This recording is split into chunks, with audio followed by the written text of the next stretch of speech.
For those of you who don't know, I was born in the late 70s, so I'm kind of an 80s kid. And I know it doesn't show because I'm like Chinese, but it's true, right? So as a result, I have really good memories of Whitney Houston, who of course is one of the greatest female vocalists of all time, and certainly one of the greatest artists of the 80s and early 90s. And so therefore, I was pleasantly surprised to discover recently there's this really great documentary, which came out a couple years ago, simply entitled Whitney, which I'd like to talk about today.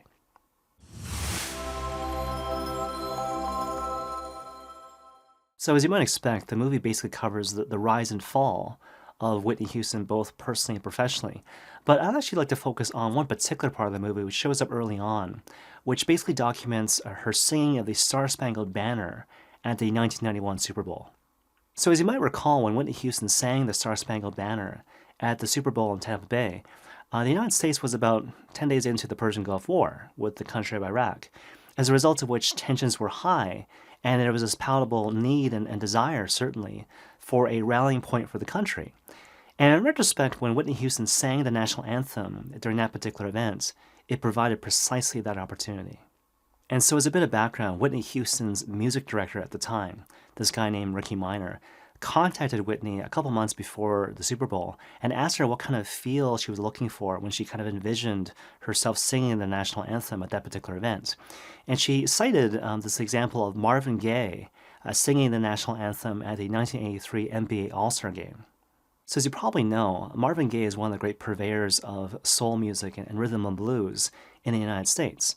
And so when he sang the Star Spangled Banner at the NBA All-Star Game in 1983, he basically built his whole performance around essentially a snare drum. So if you picture it, when Marvin Gaye sang this particular song, in the background was essentially the slow, steady beat of this snare drum, which allowed him to move in and out of the song and gave him the flexibility and the freedom to sing that song in the way that he actually liked. And so when Whitney Houston cited this particular example, immediately Ricky Minor got it. So I thought, okay, fine, you want to be free. And so what he did, it's kind of interesting actually, he rewrote the Star Spangled Banner for that particular event to change it from a 3/4 tempo, which is more of a waltz tempo, to a 4/4 tempo, to give Whitney Houston the extra beat to play with, which was more in line with the gospel tradition from which she emerged, and would also give her the flexibility, obviously, to explore her vocal range in the way that she ultimately desired.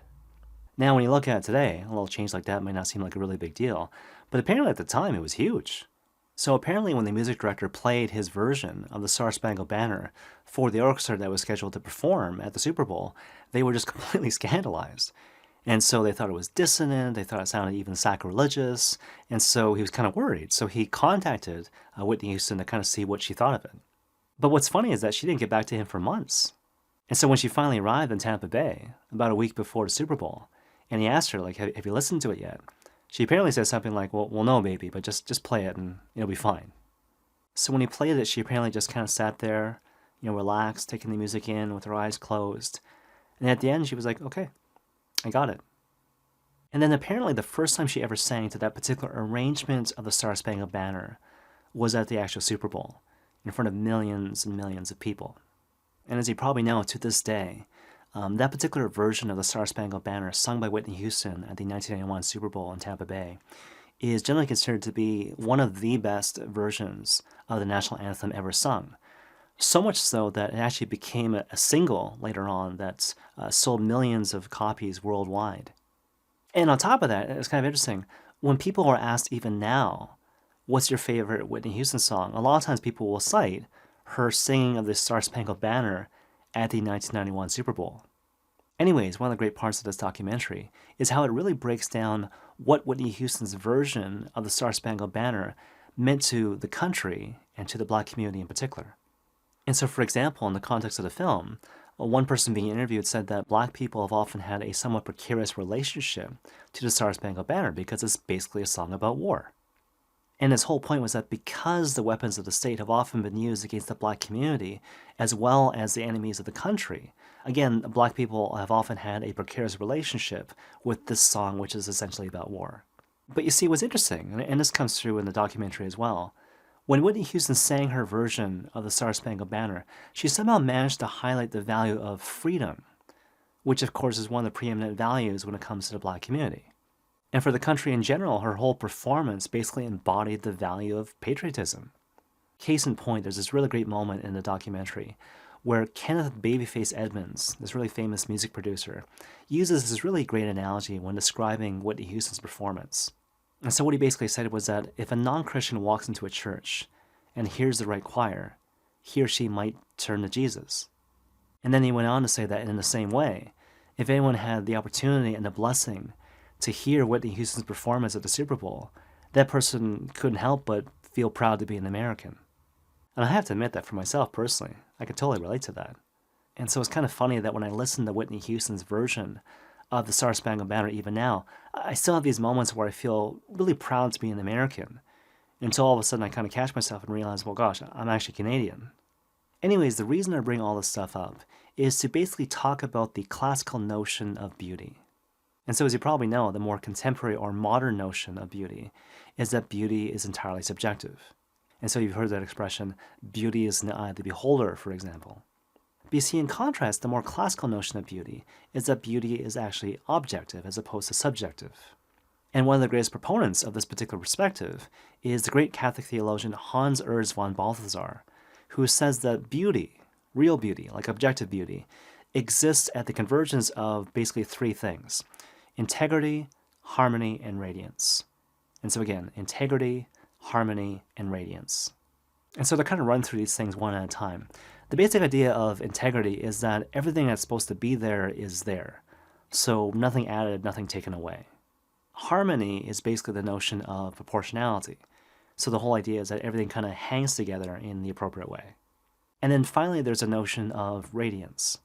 And so the whole principle here is that when you look at the beautiful thing, it just shines forth as a really classic or beautiful example of the thing that it's trying to embody. And so, for instance, it's that really great moment where you can look at a thing and say, look, that's a really great example of a skating stride, or that's a really great example of a golf stroke, or that's a really great example of the national anthem. But you see, on top of that, there's this idea that you can actually recognize that which is authentically beautiful because it's not something you can simply dismiss. In other words, the truly beautiful thing is not something which simply holds your attention for a sec, which you can subsequently discard. No, that which is authentically beautiful, again in the words of von Balthasar, is something which actually names you, claims you, and then sends you forth on mission. In other words, that which is most authentically beautiful is not really subject to your particular subjective whims, but instead has the effect of actually changing you, such that in the aftermath of having encountered the truly beautiful thing, you are different within your own self. And perhaps I might suggest that's precisely what we find in Whitney Houston's rendition of the Star Spangled Banner at the 1991 Super Bowl in Tampa Bay. Because if you think about it, here was a performance, for example, which had real integrity. And so, for example, the melody was correct, the words were right. There was nothing missing from that performance which would have taken away from the overall beauty of that song. And on top of that, the performance had a real sense of harmony. And so again, the whole thing just kind of hung together. And so even though Whitney Houston had the space and the time with that particular version of the Star Spangled Banner to explore her vocal range, there were no extraneous notes added to her performance, which would have taken away from the overall proportionality of the song. And then finally, her performance had a real sense of radiance, of course. And so again, even to this day, many people will say that was one of, if not the, very best performance of the national anthem at that particular sporting event. And on top of that, the sheer objective beauty of Whitney Houston's performance comes through in the fact that when people hear it, they can't help themselves. They can't help but be moved emotionally. They can't help but think about and be inspired by the values of patriotism and hope and freedom. In other words, here is a performance which effectively names you, claims you, and sends you forth on mission. But you see, we could even take it one step further. Because when Whitney Houston was singing that particular song at the Super Bowl, that was her at her very best. That was her at her most beautiful, if you will. So at that particular moment, she was most free, most at peace, most herself. She was doing precisely the thing that God wanted her to do, and she was basically running in the direction that God wanted her to run. You know, Bishop Robert Barron actually touches on this particular point when he says that, quite apart from various instances of beauty in our immediate environment, arguably the most beautiful thing in this world is the beautiful person, which is to say the saintly person, the holy person, the person who embodies in his or her very being the values of integrity, harmony, and radiance, because that person is fully alive, mindful of the fact that the glory of God, in the words of St. Irenaeus of Lyon, is a person fully alive. But that actually brings me to one of my favorite parts in the entire documentary.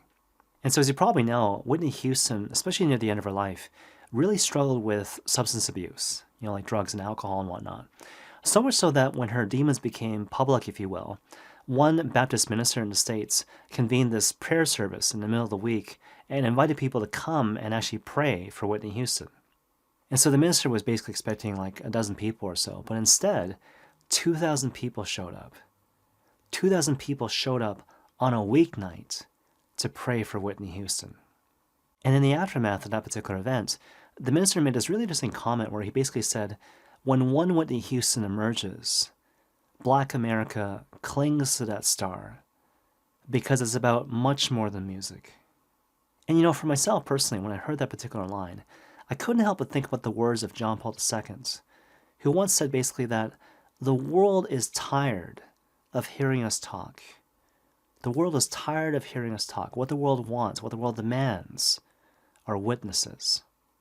And you see, what he was basically getting at was that when it comes to matters of faith, particularly matters of evangelization, or when it comes to this whole process of trying to give reason for the hope that is within our hearts, as we hear in today's second reading from 1 Peter chapter 3, quite apart from what we say, we need to make sure that we back up our words by the witness of our lives, in the absence of which people will simply listen politely to what we have to say before dismissing us entirely, or simply accuse us of being hypocrites.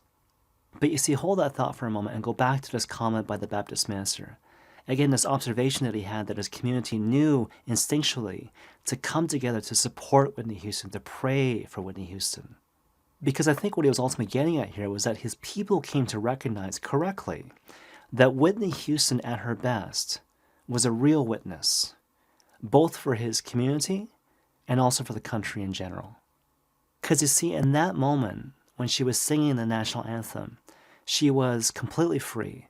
She was totally at peace. She was running in the direction that God wanted her to run, and therefore was fully alive. And so even for the casual observer, Whitney Houston's performance was just completely captivating.